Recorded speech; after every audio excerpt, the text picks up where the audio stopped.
আজকে দুনিয়ার দিকে দেশের দিকে দেখলে দেখা যায় সমাজ কিন্তু অনেকটাই নাজুক, সমাজ কিন্তু অনেকটাই নাজুক, দেশ কিন্তু অনেকটাই নাজুক।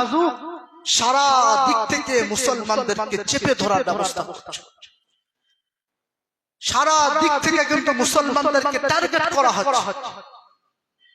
আজকে এসআইআর থেকে শুরু করে, আজকের ওয়াকফ অ্যামেন্ডমেন্ট বিল থেকে শুরু করে বিভিন্ন রকম ভাবে মুসলমানদেরকে জব্দ করার চেষ্টা করছে।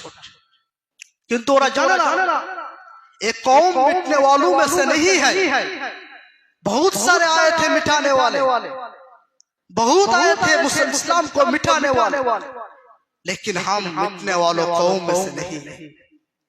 नौजवानों डरना नहीं, अगर तुम डर गए तो तुम हार गए। तुम मुस्तकबिल हो नौजवानों, तुम मुस्तकबिल हो,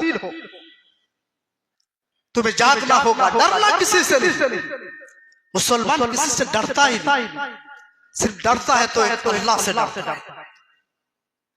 देश में जितने भी है सब इस्लाम के पीछे है, सब मुसलमान के पीछे है, लेकिन वो जानते नहीं कि डरने के बाद एक जीत होता है, वो है इनकलाब होता है। एक शेर है, वो मर्द नहीं जो डरता है, ओ मर्द नहीं जो डरता है हालात के खूनी मंजर से।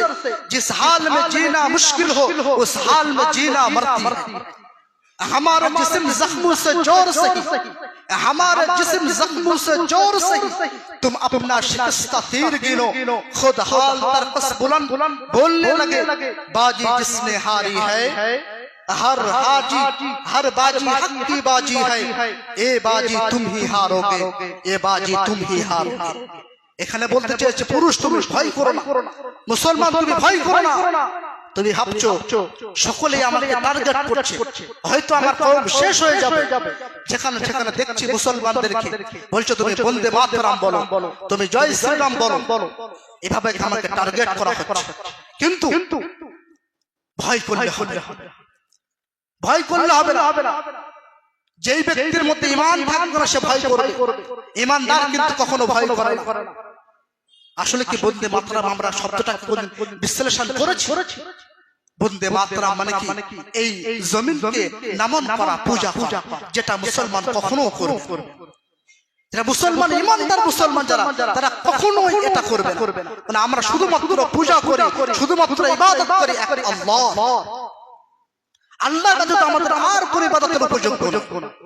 এই জন্য আমার প্রিয় ভাইরা, সামনে অনেক অনেক কষ্ট, পেরেশানি, বিপদ আসতে চলেছে। সেগুলো সব কিয়ামতের একটা নিদর্শন, এগুলো সব একটা নিদর্শন। সমাজের মধ্যে অনেক লিডার পাবেন, অনেক নেতা পাবেন, কিন্তু সেই নেতাদেরকে আমাদেরকে খুঁজে বার করতে হবে। কিছু নেতা পাওয়া যাবে, কিছু লিডার পাওয়া যাবে মুনাফিক যারা, তা শুধুমাত্র নিজের পেটের চিন্তা করে, নিজের পকেটের চিন্তা করে। এই চিন্তা করে না যে আমার কওম কোথায় চলেছে, আমার মুসলমানের কওম কোথায় চলছে, এদিকে কারোর চিন্তা নেই, কারোর কোনো মাথা ব্যথা নেই। এই জন্য ভয় করবেন না, ভয় করবেন না আপনারা, বিশেষ করে যুবক, আমার নওজওয়ান সাথী, তোমরা টোটালি ভয় করবে না। যদি তোমরা ভয় করো তাহলে কিন্তু তোমার কওম সব শেষ হয়ে যাবে। আর বেশি বেশি একটু সোশ্যাল মিডিয়ায় অ্যাক্টিভ থাকো, খবর দেখো কোন কোন ব্যক্তি কিভাবে আমাদের পিছনে ষড়যন্ত্র করছে। জবাব দেওয়ার সময় একদিন আসবে ইনশাআল্লাহ, জবাব দেওয়ার সময় আসবে ইনশাআল্লাহ। সেই সময় কিন্তু আমাদেরকে পিছু পা হলে হবে। আমার প্রিয় ভাইরা, মসজিদ থেকে আওয়াজ কিন্তু আমাদের কাছে পৌঁছাতে হবে। আসলে মসজিদ থেকে কিন্তু আল্লাহ রাসূল সাল্লাল্লাহু আলাইহি ওয়াসাল্লাম তার খিলাফতের কথা কিন্তু মসজিদ থেকেই বলেছে। মসজিদ থেকেই কিন্তু সবকিছু কথা হয়েছে, রাজনীতি থেকে শুরু করে, সমাজ থেকে শুরু করে সবকিছু মসজিদ থেকে হয়েছে, মসজিদে নববী। আমরা চাইছি আমাদের সমাজের সংস্কার, আমাদের সমস্ত সমাজের পরিবর্তন আমাদের মসজিদ থেকে আওয়াজ ওঠে, মসজিদ থেকে সবকিছু শুরু হোক। শুধুমাত্র আমাদের মধ্যে একতা নিয়ে আসতে হবে। আমাদের এই সময় খুবই একতা দরকার। যদি আমরা একতা নিয়ে আসতে পারি তাহলে ইনশাআল্লাহ আমরা ইনকিলাব অবশ্যই পাবো। আমার প্রিয় ভাইরা, এই জন্য সবাই সজাগ থাকুন। আমাদের পিছনে ষড়যন্ত্র চলছে অনেক, এই ষড়যন্ত্র সম্পর্কে সজাগ থাকতে হবে। আল্লাহ রাব্বুল আলামিন সমস্ত উম্মতে মুসলিমা ইজ্জত আবরুক আল্লাহ হেফাজত করুক। সকলে বলি আল্লাহুম্মা আমিন। ওয়া আখিরু দাওয়ানা আনিল হামদুলিল্লাহি রাব্বিল আলামিন।